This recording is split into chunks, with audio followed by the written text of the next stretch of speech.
अस्सलाम वालेकुम व्यूअर्स, सुनो बैठक में आप सबको खुशामदीद।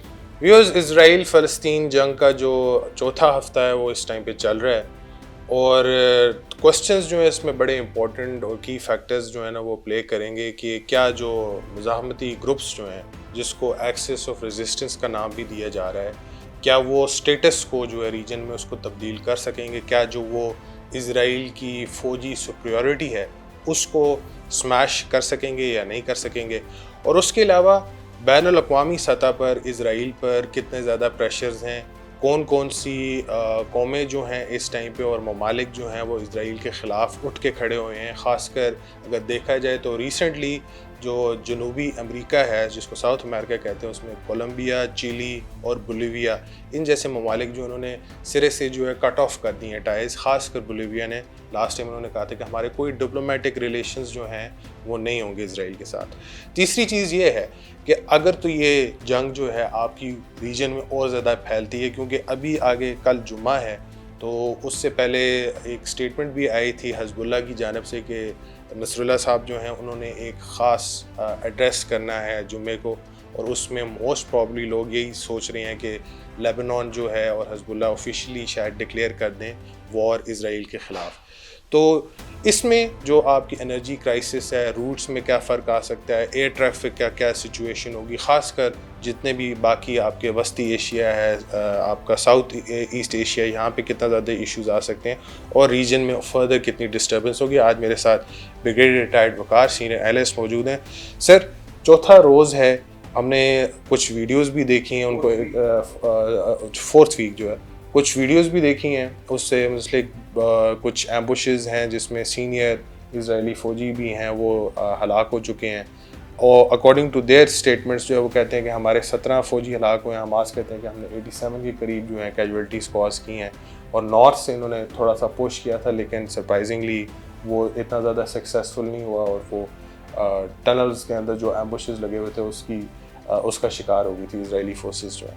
अभी आपके ख्याल में इस टाइम पे इज़राइल के पास मूवमेंट है कि वो ग्राउंड ऑफेंसिव जो है बड़े लेवल का कर सकेगा गाज़ा के अंदर, या ये जितने भी रीजन्स में अभी की प्लेयर्स हैं वो फर्दर जो है प्रॉब्लम्स क्रिएट करेंगे?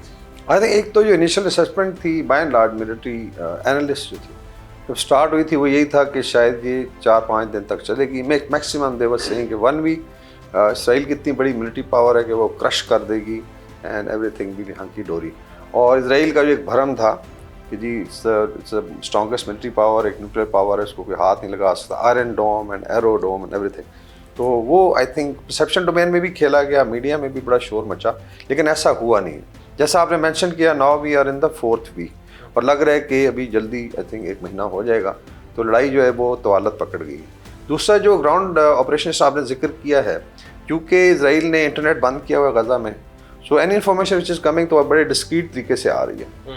इसराइल तो डेफिनेटली अपना वो चीज़ें दिखा रहा है, तो उसमें जो ग्राउंड से ऑसेंट या ओपन सोर्स इंटेलिजेंस से जो इन्फॉर्मेशन आ रही है वो आई थिंक इतनी रोजी पिक्चर नहीं है। That's why Antony Blinken is now visiting तल अवीव टुमारो। इसका मतलब कल वो तशरीफ़ ला रहे हैं दोबारा। किस लिए आ रहे हैं, ऐसी कौन सी ज़रूरत पड़ गई थी कि यूएस एलिजिडली कहते हैं कि डेल्टा फोर्स के ऑपरेटिव भी थे बीच में इन्वॉल्व इसी ऑपरेशन में, क्योंकि एक टर्किश न्यूज़ एजेंसी की जर्नलिस्ट है वो क्लेम करते हैं कि टर्किश को इंटेलिजेंस सोर्सेज को ये मालूम है कि इधर ऑपरेशन में इस्तेमाल हुए हैं इस फोर्स। जी, यूएस की तो I think direct I would से कि नाउ पार्टिसिपेशन है, इंटरवेंशन भी नहीं है। जब आप डिफेंड करेंगे अपने एलआई को विद हार्ड वेपन सिस्टम, आप 2 एयरक्राफ्ट कैरियर ग्रुप्स भेजेंगे मेडिटेरेनियन में। और अभी एक और ख़बर है जो आज ऑसेंट पे चल रही है, which is I think needs to be further check, लेकिन ये है कि इनके जो एयर रिफ्यूलर्स हैं जिनको एयर टैंकर्स कहते हैं केसी ग्रुप के, वो they are 6 are there in the air in the Gulf, different region different areas में है।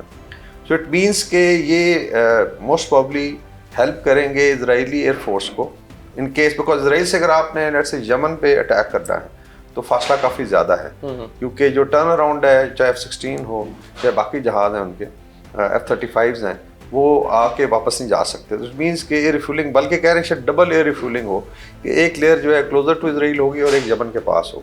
एंड मोस्ट प्रॉब्ली इनका जो वेक्टर बता रहा है they are moving closer to Red Sea, because उसमें अगर आप लो फ्लाइंग रख के you can be out of it. This is a very major development कि अभी जो है you are physically now helping Israel to strike Yemen in case, मतलब अभी ये सिर्फ एक असेसमेंट, हम ये नहीं कह सकते, लेकिन next 48 hours are very important. जिस आपने मेंशन किया Hezbollah is going to announce, Tariq Kabib sahab वहाँ पे ऑन ग्राउंड है, उन्होंने भी रिपोर्ट किया है बड़ा डिटेल में कि जो बज़ है लेबनान में और बॉर्डरिंग रीजन में वो यही है कि it's going to be announcement of declaration of war by Hezbollah. Maybe Lebanon की गवर्नमेंट को आप उसमें नहीं कह सकते, लेकिन बाय एंड लार्ज, लेकिन वो कह रहे थे कि लेबनान में ये ज़रूर है कि क्राइसिस मैनेजमेंट के लिए हॉस्पिटल्स और जितने भी लेट्स एम्बुलेंस उनको अलर्ट कर दिया गया है कि वॉर एक्सपैंड करेगी। सो इट मीन्स कि जो तीसरी आउट ऑफ द रेजिस्टेंस, जो एक्सेस ऑफ रेजिस्टेंस है, तीसरा ग्रुप अभी मैदान में आने को तैयार है। ऑलरेडी स्कर्मिशेस तो हो रही थी और इसराइल का भी दावा है कि लिटानी रिवर तक दे वांट टू सैनिटाइज, ताकि जो है ना थ्रेट क्रिएट ना हो। This will be second Hezbollah Israel war. जो इट मीन्स कि हमास की जो स्ट्रेटजी थी, जो शुरू में डाउन प्ले की जा रही थी, जिन्होंने क्या कर लिया, I think they been able to draw the political I would say advantage जो था, that was to one highlight कि पैलेस्टीनियन कॉज है, आप उसको साइडलाइन नहीं कर सकते, और दूसरा international community had to jump in physically. और मेरे ख्याल में इजराइल को यौम किपुर वॉर के बाद सबसे बड़ा टफ टाइम अभी मिल रहा है। So I think it has dented their capability of intelligence, their military power, their nuclear power, और कहने को छोटे छोटे ग्रुप्स हैं, सो कंट्रीज भी नहीं है, दे आर ग्रुप्स बेसिकली। तो एक्सेस ऑफ रेजिस्टेंस ही अगर इसको सैचुरेट कर देती है रिस्पांस को, इट्स अ बिग चैलेंज। और बाद में वी हैव टू सी कि इसके बाकी इम्पैक्ट्स क्या होते हैं on let's say oil and gas supply. बिल्कुल इसी तरह। दूसरा ये कि जिस तरह आपकी मगरब में काफ़ी ममालिक हैं, वो अपने भी कंट्रीज़ में काफ़ी ज़्यादा प्रेशर जो है फेस कर रहे हैं डेली बेसिस पे। इतनी मेहमत रैलीज पहले मगरब में इतनी नहीं निकली थी फॉर फ़लस्तीनियंस जो हैं। तो इस सिचुएशन को किस तरह आप देखते हैं कि क्या परसेप्शन की डोमेन में ये जंग हार चुके हैं इजरायली? जी, बाय एंड लार्ज जो है, जो अभी असेसमेंट है हमारी मीडिया की, उसमें जो इनके मेन स्ट्रीम चैनल थे, जो वो champions of freedom of thought, champion of freedom of expression, champion of human rights, बहुत लेक्चर्स देते जी, यूक्रेन पे बड़े लेक्चर दिए कि वहाँ जेनोसाइड हो रही है और आपने गैस बंद कर दी है, और अगर पानी इफेक्ट हुआ था। तो रशिया यूक्रेन वॉर में काफ़ी प्रोपेगेंडा की, वही आई थिंक अभी काउंटर नेट बिल्कुल उनके मुंह पे मारा गया। So who is doing it, I think is जो लोग सच बोल रहे हैं। अल जजीरा के कॉरेस्पॉन्डेंट से आपने देखा कि उनके जर्नलिस्ट थे, उनके अपनी फैमिली को मार दिया और टारगेट करके मारा गया। इसी तरीके से हमारा सुनो टीवी है, उनके रिप्रेजेंटेटिव वहाँ पे, कॉरेस्पॉन्डेंट वहाँ पे मौजूद हैं, वॉर जोन में लोग मौजूद हैं, जैसे अरब चैनल्स हैं। लेकिन इसमें सबसे ज़्यादा डूबियस कैरेक्टर वेस्टर्न मीडिया का रहा है, फिर इंडियन मीडिया का है। आई थिंक मे बी अभी 14 हम कह रहे थे, शायद अभी तो 18-20 इनके कॉरेस्पॉन्डेंट्स हैं, हर चैनल से इन्होंने भेजे और they are towing basically Israeli line जो है। तो परसेप्शन डोमेन में आई थिंक बहुत बड़ी नाकामी हुई है, बिकॉज डेमोग्राफिकली भी आप देखें तो वेस्ट यूरोपियन यूनियन, अमेरिका मिला के मतलब 60-70 करोड़ की टोटल आबादी। इसके अंदर फिर आप देखें जो मुस्लिम डायस्पोरा है या डेवलपिंग वर्ल्ड का डायस्पोरा है, वो एक बड़ी तादाद है, एंड सम पीपल से it's not touching 50%। It means कि यूरोप और अमेरिका की स्ट्रीट भी डिवाइड हो गई है। इनकी यूनिवर्सिटियों में डिवीजन है, इनके चैनल्स पे डिवीजन है।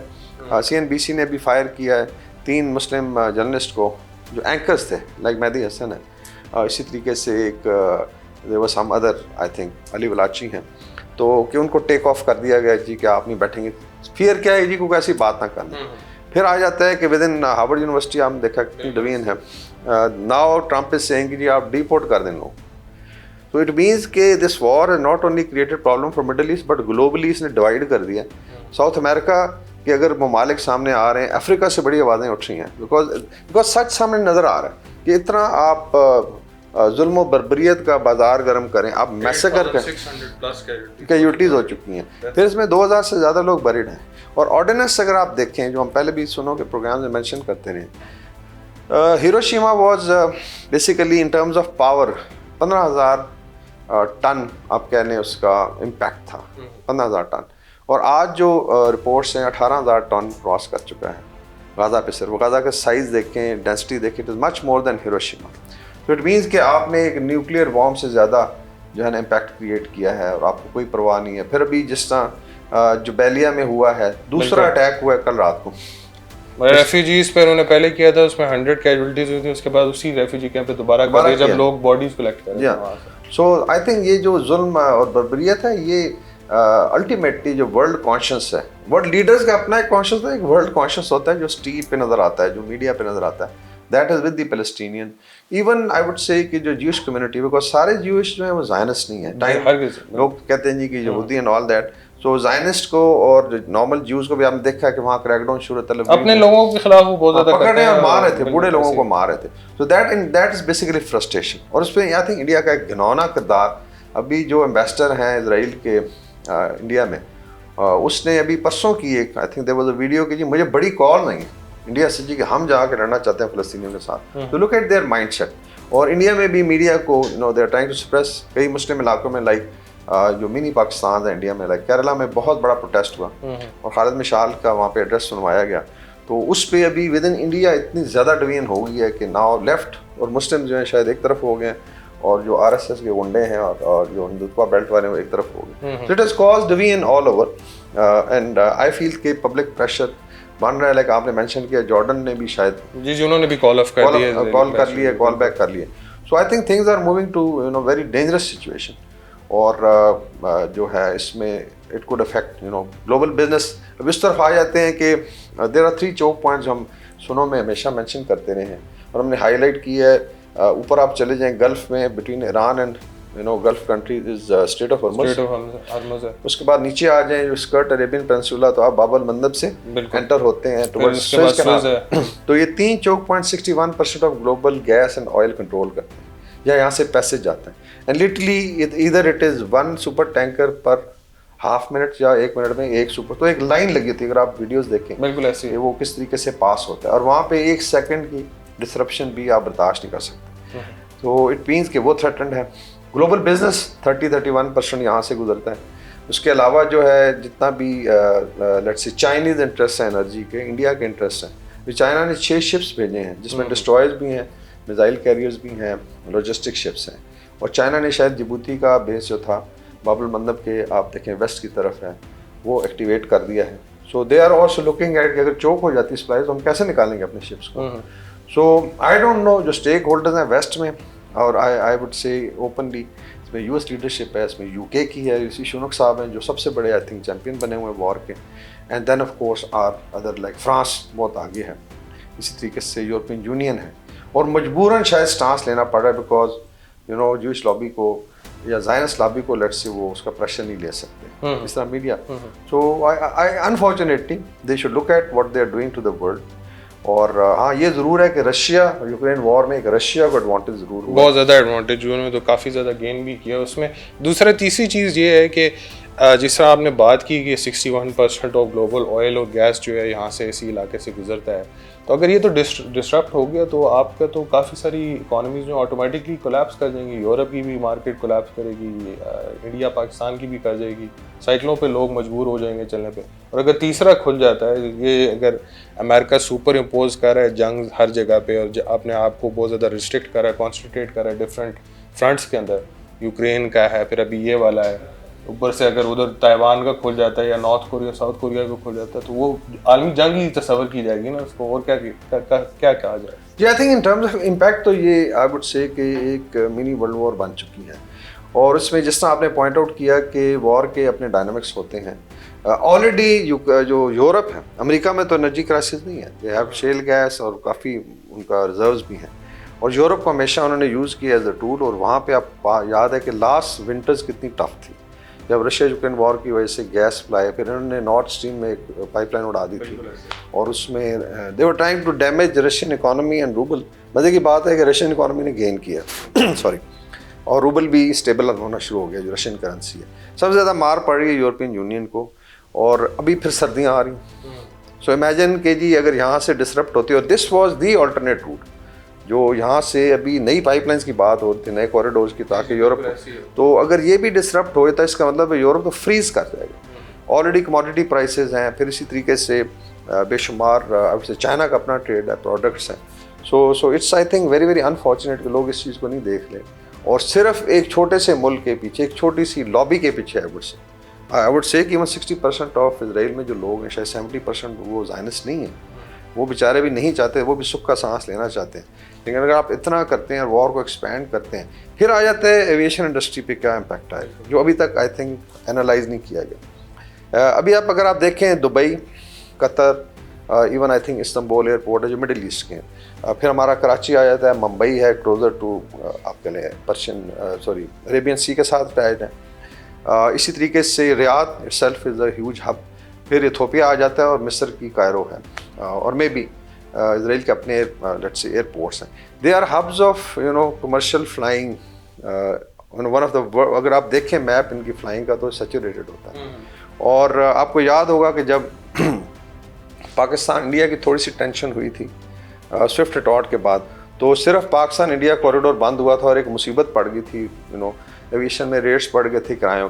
अगर डिस्टर्ब लेट से दुबई या कतर के किसी एयरपोर्ट को ख़तरा होता है और फिर ये उसमें रिस्क चार्जेस लगाना शुरू करती हैं एयरलाइन, तो क्या होगा आखिर?